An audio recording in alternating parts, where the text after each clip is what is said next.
This is the Ordinary Business Podcast for business owners who want honest conversations, a lean business, and an extraordinary life on their own terms.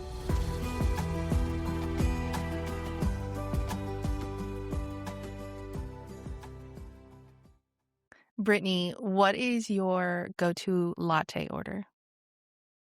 I would say a half sweet hazelnut latte, preferably made by my husband, Brian Lynn Latte TM on Instagram. Go give him a follow. We love our homemade lattes. Ever since we got an espresso machine, like once you've had them homemade and you can make them good, no other coffee shop can beat it. I love it. Okay, so we are talking kind of about how you have kind of had some different business shifts in the last several years. But before we dive in, can you introduce yourself and tell us what you do? Yeah, I would love to. Thanks for having me. My name is Brittney Lynn. I run an agency called Human Connection Agency. It originally started as a PR agency, and I started my business in 2016. I currently live in San Diego with my husband and my two pups. Nice. Yes, Brittney and I met on Twitter, and then we were like, oh, we should be friends. And then my claim to fame is I got Brittney one of her first clients. She really did. Yeah, we talked on Twitter, and then we eventually were like, let's get on Skype because Skype was still the thing. Yeah, and we just kind of vibed, and it was like, what's your business? What's your business? And we were just kind of helping each other out. Yes, and that was also back in the day when you also did social media.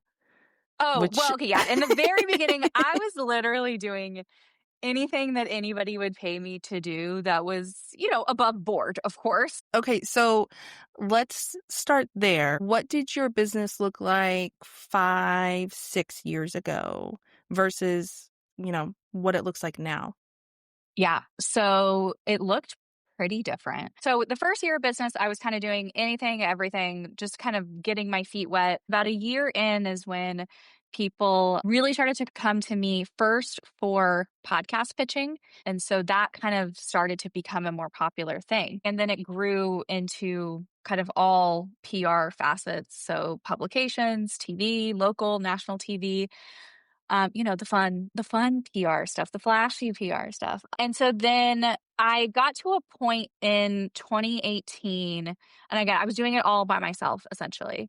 And I got to a point where I could go down either path of I could grow a team or I could go the kind of teaching educational route. I chose the team route. And I had never really managed anyone before in any of my previous jobs. And so I started slowly with having contractors. Then eventually, several of those became full-time employees. So about 2019-ish is where really teams started to build.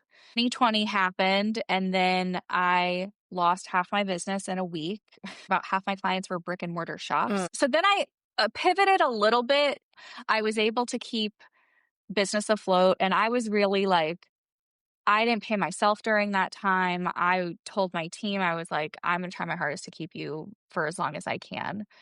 And then we kind of weathered through that and then got back on the team track. And it wasn't fast growing, but we had legitimate employees. We offered health benefits. I was like, if I'm going to do this, I want to do it right. I want to be a really great place to work and offer all the things that employees would need. A lot of my work then became managing the team and really operations.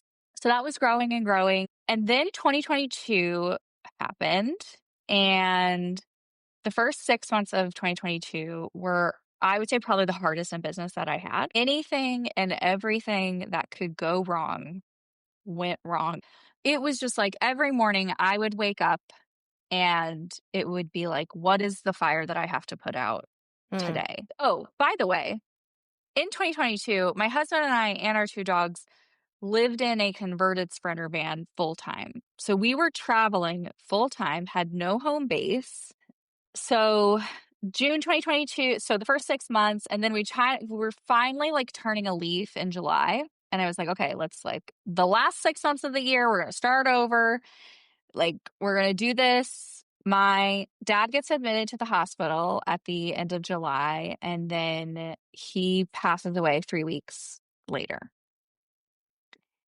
And obviously, that's, like, a lot for listeners, you're like, "Whoa." And then also too, during that time, we had a client who was, like, just being inappropriate for what the situation I was going through. Mhm. I'll just leave it at that. And that next 6 months was me dedicated to being the executrix of his will, and it was really, really hard. Some team stuff kinda, like, popped up again, but I wasn't really, like, fully present with them because I was dealing with what I had to deal with. Right. Um, and so then at the end of that year, a core team member had left, but that was planned, so I kinda, like, knew that was coming.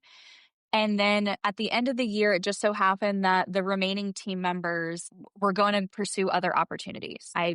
Have good relationships with them now to this day. I wished them the best. But then it became a decision point of, okay, am I going to replace them or am I going to take this all back in and like be just solo again? And like how would I do this? Because it's like I built this up and I'm like, I don't know how to undo some of these things. But yeah, really since then I decided to not fulfill their roles with new people. I was just like, I'm just gonna take a beat and just like get my life like back to normal. And now 2 years later, I'm still on my own. Ironically, I'm like making more money, making more take home pay Mhm. than I ever was before. I love it. Well, okay, I don't love parts of it. Some of it Right, of course, of course. was not was not great, but I love that where you are now. So, when you decided, okay, I'm just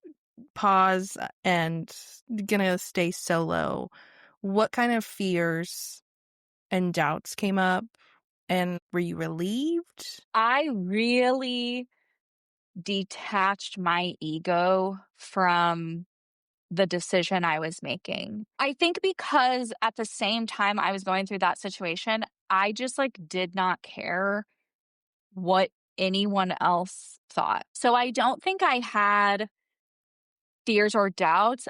It was a relief. So when the last two employees left on their own, they quit within 2 weeks of each other.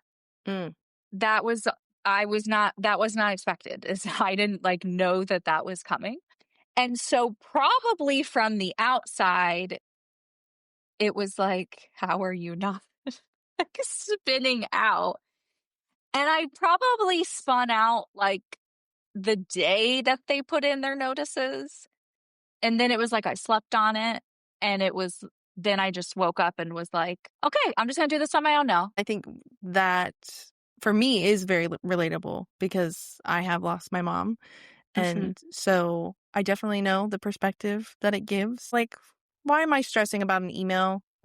Like the writing No. my email newsletter. Totally, and we had a loss in 2020 as well, and that's kind of what kickstarted us to, like, do the Sprinter van, Mhm. and ironically, before team had put in their notice, but after my dad had passed, my husband and I, we were talking and we were like, we got to find a home base. I have no idea how the heck we would ever get to San Diego because it's like, I got this giant payroll. I don't know how we would make it work, but like that is what feels right to me and my gut.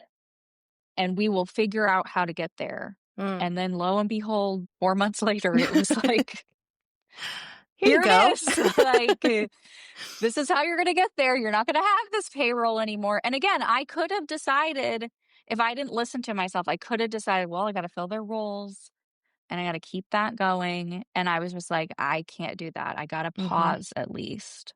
Yeah. I think trying it out Mhm. is always, or maybe not always, but sometimes a good idea. Like, I think something that I have seen a lot of people reminding other business owners about recently is like, just because you make a decision in business doesn't mean it has to be forever. Totally. And I do want to do a caveat with that of like, I took hiring team specifically when they became employees very seriously. Mhm. So I didn't take the decision lightly of like, let me just try out team. It is people's lives, it is people's jobs. These people are helping you build your business. Revenue Rule Breaker is a new kind of small business media. If you are craving more realistic stories and examples from unconventional entrepreneurs like you, come on over and sign up for the free newsletter. Sign up at revenuerulebreaker.com/newsletter. Switching gears a little bit, for as long as I've known you, you really have always focused a lot on current clients. And I'm just curious kind of like how you came to that decision and how that has, especially like now that you're like, these are my people. And I'm Hmm. just like, because you're not really on social, you're not sending out a No. newsletter, you don't do a podcast. So like, how has this approach to serving the current clients changed you, like mentally, financially, all those things? So I know I'm like the worst like PR marketer ever because if you look at my stuff, like I don't like you're so right. I don't have a podcast anymore. I have an Instagram that I do not post to the feed to at all. I post occasionally on stories. I don't have a blog. I don't have a YouTube. I don't have an email newsletter. And like I said earlier, I am the most profitable my business has ever been. Every single one of my current clients I have worked with right now for a minimum of 5 years. Mm. Most of them 8 years, 7 to 8 years. I think some of that was luck. I think some of it was I also did a good job for them. And so for a long time, it was just PR services. And then 2022 is when I kind of started dabbling in speaking services. Because a lot of times, if you want to be on TV, if you're an author and you want to be on TV, oftentimes you want to go speak on stage. With the work that I do, it's so intimate. And a lot of it is storytelling. And I really get to know you and I know your family, I know your kids, I know, what keeps you up at night. Like, I know, like, a lot. All of my clients that I work with for a long time say, I would trust Brittney with my social security number and my mother's maiden name, meaning they will give me their password to anything. And so, especially when it was just going to be me, it was like, man, that's a lot of emotional labor in the beginning of onboarding an account for the types of services that I offer. So, about a year and a half ago, I kind of spoke it out of like, I'd like to go deeper with my current clients and maybe expand out of PR services, expand into marketing, kind of fractional marketing, director type level things, overseeing marketing strategy. I don't know how I'm going to do it, but I just spoke it out. And it really, once I was able to just be like, you don't have to send out an email newsletter. You don't have to post 5 reels on Instagram. If you really spend a lot of time doing good work and like producing really great work, and then, making those like deep connections with your clients and thinking, what are other services that are adjacent to what it is that I do? It's so much easier to sell with somebody who's already paid you money. Mm-hmm. Mm-hmm. It's it takes me I've made so much money, like, based on just, like, one conversation versus if I was posting on Instagram for a year and I could potentially get no clients, And I'm Right. not saying don't use Instagram, okay? Because, like, marketing strategy and, like, you should use Instagram, not but, like, for a solo service person, it's so much easier to sell to someone that they already know your work, you've already done a good job, you have the skills and interest to Mm-hmm. do this, additional service. So I kind of started going outside of the PR realm. And I also would say, as a business owner who's like on the other side, it's like I would rather just add more to your list or to your plate rather than being like, okay, let me go put up like a post on Instagram or whatever, a job listing on my website. It did take time, right? Like I said, I have longevity with these Mm-hmm. clients. I did the work to put time and effort and energy into these Mhm. relationships, you know? Mhm. I see them in person. I go to some of the same conferences that they go to. I get dinners with them. They invite me to their team retreats. I think a lot of times when you're seen online and you're trying to get new clients, get new clients, get new clients, get new clients, your existing clients can sometimes feel a little like, well, what about Mhm. me? Mm. And you're Mhm. just constantly chasing lead after lead after lead. And I'm like, I don't need to do that because I can probably make more money with you guys. Like with the existing people that I have. And I'll say this too, I probably haven't done as many price increases as what they quote unquote would tell you Mm. because I just look at it as this like long-term relationship. I have gotten benefits out of these people being my clients. They have sent me clients Yeah. too, and that counts as Mhm. something in my mind. But it stressed me out so much less because I just like I gave myself permission that I didn't have to do all those other things, and then I still made more money. Right. You're like, "Why was I doing this for so long?" I if I looked back at my calendar from like 6 years ago, like all the things I had on my calendar to do, like it's insane. Like, Mhm. Yeah. Do you ever get scared? Like, what if 2 of the clients close up shop or they're like, "No, I think I'm done." so at the time of recording this, ironically, I just had a call with a client of mine. Everyone budgets is getting cut Of course. because Mhm. this country is on fire and they were hit Mhm. really hard with the tariffs. And so we had to take down their retainer for next. And I think 6 years ago, me would probably have freaked out. Typically, just like the money finds me. Mm. And that doesn't mean that I don't work for it, but I do think, because I run such a small shop, it's like I could, if I said to all of my contacts, I have one spot to fill, like it would get filled. Right. Yeah. And It that's would get really filled. yeah, and that's what I was kind of curious about was the contacts because even though you're not emailing your lists and you're not really on social, like you are still staying connected and networking, talking directly to colleagues and that kind of Yep, thing. totally. And I've accepted I'm a more one to one person than one to many. Mhm. And I think that's why I personally I'm not drawn to having to post on Instagram for my business because I have developed really great, deep relationships. The thing is it's possible to do business in a different way. And a lot of people online will tell you this is the only way to do it. And this whole podcast basically is about how you Mhm. can do it the way that you want to. Yes. Okay, so a little bit ago you were talking about you wanted to go deeper with clients and whatever and when I was like, "Hey, I want you to come on the podcast," we were also Mhm. talking about how, like, sometimes the next thing in your business just shows up when you stop, like, forcing it and being like, "Okay, let me brainstorm the crap out of this idea and, like, Yep. try to come up with something."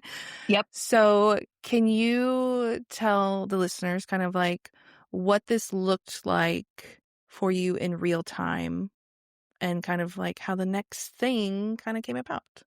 Yeah. So this happened with two specific clients, my two longest standing clients, of course. So one of them, they had an in-person team retreat and they invited me to come with. And I kind of took it upon myself to I was like, everybody's here. We should do some video filming of like things that we can use for reels. And so I put together all these questions that we could ask. And I had this vision of like how we could put together these like curated reels to get to know their financial planners, like all this kind of stuff. Nobody asked me to do that. I was just like, I saw an opportunity. I'm going to do it because you're all here and we might as well film. And so when we got back from the retreat, I was like, "Hey, so I noticed like this, and this at the retreat." And I was like, "Why don't you just let me be like fractional director of marketing and then I'll just handle all this stuff." Like I said it in that way. And it was a little like, kind of giving them an out if they were like, "No, we're not looking for that." They literally go, "Please God, yes. What's your price? Name whatever. We'll get a contract signed." I didn't have this whole marketing plan to get them to hire me for marketing, like it Yeah. was just like I saw an opportunity. I had interest in doing the services of what they needed. I have knowledge and experience in it as well. And I put myself out there and saw what could happen. And then another client, she was moving her community from Mighty Networks to Circle. And so I was just like, "Hey, you're going to need a project manager for this." So, like, do you want it to be me? Because I could easily, because I am also very good at like project management. Right. Yeah. And then, ironically, the other client that I had sold the director of marketing to, a month later, we were at the same at a conference together, and they're like, "Oh, we want to open a community. We want it to be on Circle." And I You're was like, like, "Oh, well." "I've literally just got a crash course in the back end of Circle, and I can do everything that you are looking for." Again, like I couldn't have like written out a plan 6 months ago. Mhm. It's just I keep my ears open and my eyes peeled for opportunities where I see a client needs support. And if it's something that I have experience in and I'm knowledgeable in, like I raise my hand, I put myself out there. And I love that you didn't keep yourself from doing it because, like, "Oh, it's not on my website," or "It's not like an Right. official offer package that I have out there." Like, it's truly serving your clients. I think right now it's like the economy is whack. Mhm. It's whack out there, people. And we have been around for so long because we have been scrappy Mhm. and nothing is below us. Nope. And so sometimes you got to do some different things to keep your business running, to keep your name out there, to keep yourself occupied, to help grow your skills. I mean, now it's like I have this whole new skill set. We don't wait for the perfect sales page Mhm. and design and like sales funnel. And like sometimes you just got to like get into the conversation, say yes, and go. And then later on, you can kind of figure out, is this an ongoing service I want to offer? Did I like doing this? Could I, systemize this in any sort of way? But sometimes you're just not going to know until you try it. I think we waste, and again, I was the queen of wasting time. Like, I wasted so much time in the beginning of the business thinking that I was focusing on the right things because that's what people tell you to do. Yeah, and I definitely think try it out. I would say communicate with the client. This is gonna be a one-time trial or a 3-month trial or, like, whatever capacity. Like, don't just say, Yep. like, "Yes, I'll try this endlessly forever and ever." And Like that's a great point. Mm. Low risk on you because if you end up absolutely hating it, guess what? You're done in 3 months and you never have Yep. to do it again. But yeah, I think just like not putting myself into a box of like people know me most as being a publicist. That is what Mhm. people know me as. And I just had to like step out of it and I'm like I am more than just a publicist. I think it's really important just to kinda, like you said, be scrappy, go with the flow. Don't put yourself in a box. Don't let others put you in a box. Thank you so much for sharing your journey and just all the ups and downs and going with the flow because Of this is a course. very I think it's a good representation of just like how business feels sometimes. Where can we connect with you even though you're probably not taking on clients and you won't be very active on social, but Well, since my one client did go down a little bit, maybe there is an maybe opening. So there's yeah, shoot me a DM on Instagram. I am on Instagram. I just don't really post in the feed. I'm just more of a stories gal. Brittney L. Lynn. You can find me there. Humanconnectionagency.com is my website. And that just designed. Thank you so I did. much. And yes, this was so fun. And I'm excited to connect with your listeners. And I hope this was valuable. Yes. Thank you so much for being here.